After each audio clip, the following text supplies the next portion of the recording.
Bonjour à tous, alors aujourd'hui je reviens avec une vidéo haul sur ma dernière commande chez Aromazone. Donc j'espère que ça vous intéressera. Il y a quelques produits que vous connaissez déjà si vous suivez mes vidéos, mais il y a aussi des nouveautés, donc si ça vous intéresse, eh bien continuez à regarder cette vidéo. Alors on commence avec l'huile de germe de blé, qui est une huile que j'adore utiliser dans mes recettes parce qu'elle a beaucoup de vertus et en plus elle a une odeur très douce.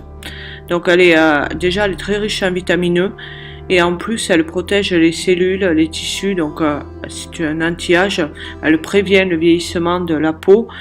Elle est très bonne pour les peaux très sèches, voire desquamées. Et elle régénère, elle protège, elle élimine les cellules mortes en démaquillant. Elle est vraiment géniale. C'est une de celles que je préfère. Par contre, attention, pour les peaux grasses, elle ne conviendra pas. Alors l'eau de cyste ladanifère, c'est une eau que j'utilise beaucoup parce qu'en fait elle est apaisante et elle répare etc. les peaux irritées, et aussi elle est surtout très bonne pour les rougeurs. C'est-à-dire qu'elle apaise tout au long de la journée. En fait, ça permet de garder un teint assez unifié. Elle est lissante aussi et raffermissante, donc elle est bonne pour les peaux matures. Elle est bonne à peu près pour toutes les peaux en fait. Elle est bonne pour les cernes aussi, enfin contre les cernes plus précisément. Et aussi un soin après rasage, c'est-à-dire contre le feu du rasoir, que ce soit pour les hommes ou pour les femmes au niveau des jambes, des aisselles ou tout.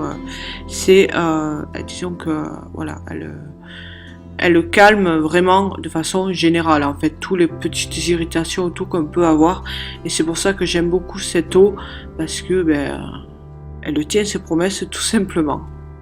Alors l'eau d'Amamélis, c'est une eau que je connaissais depuis très longtemps mais que j'avais abandonnée, je sais même pas pourquoi, parce que là je la réutilise depuis plusieurs semaines et j'en suis hyper contente. En fait cette eau est très bonne pour les peaux délicates, fragiles, qui ont tendance à avoir des rougeurs.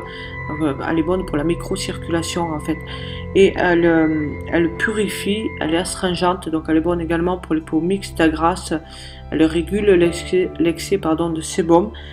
C'est un tonique veineux pour les jambes, mais aussi en fait si vous faites un hématome, si vous en mettez, ça permet que l'hématome ne s'étende pas trop, et ça calme également la douleur, mais aussi la douleur des piqûres d'insectes ou des coups de soleil. Alors l'eau de bleuet, eh bien, elle est bonne pour les yeux tout simplement, c'est connu, et c'est une eau que j'ai tout le temps. Donc elle décongestionne, elle soigne les yeux irrités. En fait, moi je mets en compresse avec un coton démaquillant et matin et soir, et ça empêche que, mettons, le matin j'ai les yeux gonflent, tout, j'ai les yeux un peu moins rouges parce que j'ai les yeux hypersensibles. Ça nettoie également, donc c'est vraiment pour moi l'eau parfaite pour les yeux quoi, et indispensable. Maintenant l'eau de rose de Damas, alors c'est celle qui est probablement, c'est l'hydrolate le plus connu je pense, c'est l'hydrolate que toute personne qui utilise ce genre de produit ont. En fait je l'ai tout le temps, je m'en sers pas forcément tout le temps, mais c'est quand même une eau qui est vraiment géniale pour la peau. Elle est bonne aussi en fait pour la santé, le bien-être, mais aussi on peut l'utiliser en cuisine. Maintenant il faut savoir l'utiliser, attention, il ne faut pas l'utiliser non plus n'importe comment. Donc c'est une eau qui est anti-âge, purifiante, rafraîchissante, adoucissante. Elle calme les irritations, les rougeurs, etc. Elle est pour tous les types de peau, et donc en fait elle est bonne tout simplement pour tout. Maintenant moi je n'aime pas l'odeur, ça peut paraître bizarre, mais je n'aime pas l'odeur de l'eau de rose. Je l'utilise pas forcément, comme j'ai dit, je préfère l'eau de cyste, je la trouve plus efficace, et même l'eau d'Amamélis, mais ça reste une eau à avoir. Alors maintenant les prochains produits, en fait c'est des produits que je n'ai jamais testés, donc je les ai achetés forcément pour ça. Donc en premier il y a la cire végétale de soja qui est non OGM, évidemment sinon je n'aurais pas prise. et qui est surtout faite pour faire des bougies de massage pardon, et des baumes. Alors elle n'est pas aussi durcissante que la cire d'abeille par exemple, c'est plus léger, c'est beaucoup plus léger, mais ça permet de donner au baume une consistance assez épaisse sans que ce soit trop dur ou trop liquide. Donc bon, en fait elle est pas, on peut pas l'utiliser pour toutes les préparations. Enfin, je suppose, je sais pas, j'essaierai de toute façon, j'essaierai plusieurs choses. De toute manière, j'en ferai des vidéos et puis je vous en parlerai davantage. Mais j'avais envie de l'essayer principalement parce que c'est tout simplement vegan, contrairement à la cire d'abeille qui ne l'est pas. La cire émulsifiante Olive Protection, en fait, c'est un dérivé d'huile d'olive, comme son nom l'indique. Donc l'émulsifiant, c'est fait pour mélanger les eaux et les huiles dans les préparations. Sinon, évidemment, ce n'est pas possible. Donc celle-ci est plus adaptée pour faire des cold cream, des crèmes protectrices, des crèmes pour les peaux sèches, fragiles, réactives, etc. En fait, elle ajoute un plus à ces crèmes-là, et notamment un film protecteur contre le froid, le vent, les agressions extérieures et tout ça, ce qui est vraiment top quand on a tendance à avoir des rougeurs ou une peau tout simplement réactive. On peut également faire avec des crèmes pour les bébés. Donc sur quelle partie du corps on peut les utiliser, je sais pas, il faut voir sur le site. Mais en tout cas, ça montre que on peut vraiment l'utiliser sur des peaux fragiles, même très fragiles. Alors les deux derniers produits sont pour les cheveux, parce qu'après ce sont du matériel, c'est du matériel. Donc ces deux produits, je les ai découverts par le biais d'une chaîne YouTube, dont je ne me rappelle plus le nom, j'en suis désolée. Déjà le henné neutre, on me l'avait conseillé il y a quelques temps, mais bon, je ne savais pas grand chose dessus, donc la vidéo en fait m'a convaincu d'acheter. En plus il est vraiment pas cher, donc évidemment il n'est pas colorant, il apporte de la force, de la brillance, de la souplesse, apparemment il est bon pour tous les types de cheveux, et ça leur fait vachement de bien, et en plus ça assainit le cuir chevelu s'il a tendance à être gras, ou si on a tendance à avoir des pellicules, ce qui est mon cas au niveau de la frange en fait. Donc à voir, je testerai et on verra bien si ça tient ses promesses ou pas. Alors le second, eh bien, c'est un shampoing végétal Shikakai. Alors je suis pas sûre de la prononciation, hein, bref.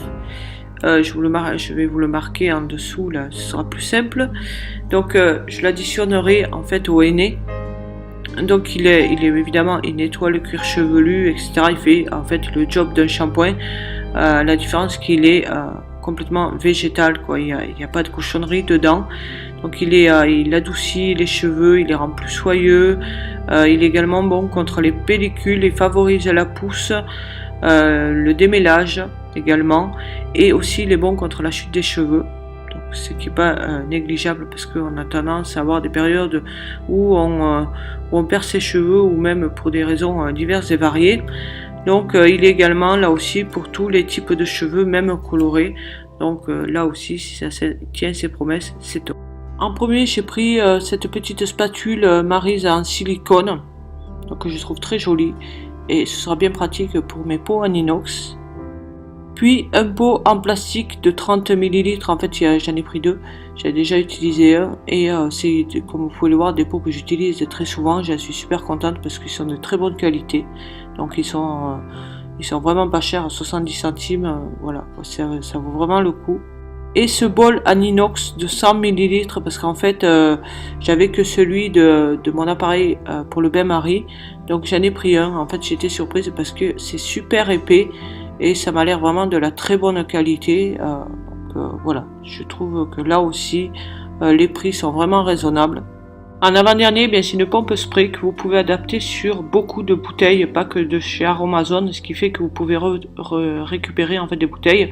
Et là, c'est pour vaporiser, mettons, sur les cheveux, les brumes sur le visage, ce genre de choses. Pour finir, eh bien, c'est la balance précision qui va de 0,01 g à 500 g, donc ça peut être plus précis. Donc le prix peut paraître un peu élevé, mais franchement, pour autant de précision, je trouve que c'est pas excessif. Après, comme vous pouvez le voir, il y a un cache de protection pour le plateau qui est en inox et un autre qui se met par-dessus pour protéger le reste de la balance, les boutons, l'écran, etc. Ce qui fait que vous pouvez le ranger dans un tiroir ou autre sans avoir peur de l'abîmer ou autre. Donc je l'ai acheté parce que jusqu'à maintenant je mesure toujours en millilitres et c'est pas toujours pratique, surtout quand c'est des poudres, etc. Donc c'est pas facile. Donc là je pense que ce sera bien plus pratique et plus rapide. Donc il y avait un moment que je la voulais et donc j'ai fini par me l'acheter. Et bien voilà, on arrive à la fin de ce haul, j'espère que ça vous a plu. Si c'est le cas, likez la vidéo, partagez-la. N'hésitez pas à me poser des questions en commentaire ou à me donner vos impressions, pardon. J'y répondrai avec plaisir. Et si ce que je fais vous plaît, eh bien abonnez-vous à ma chaîne. Et en attendant la prochaine vidéo, eh bien je vous dis à très bientôt et prenez soin de vous. Bye bye.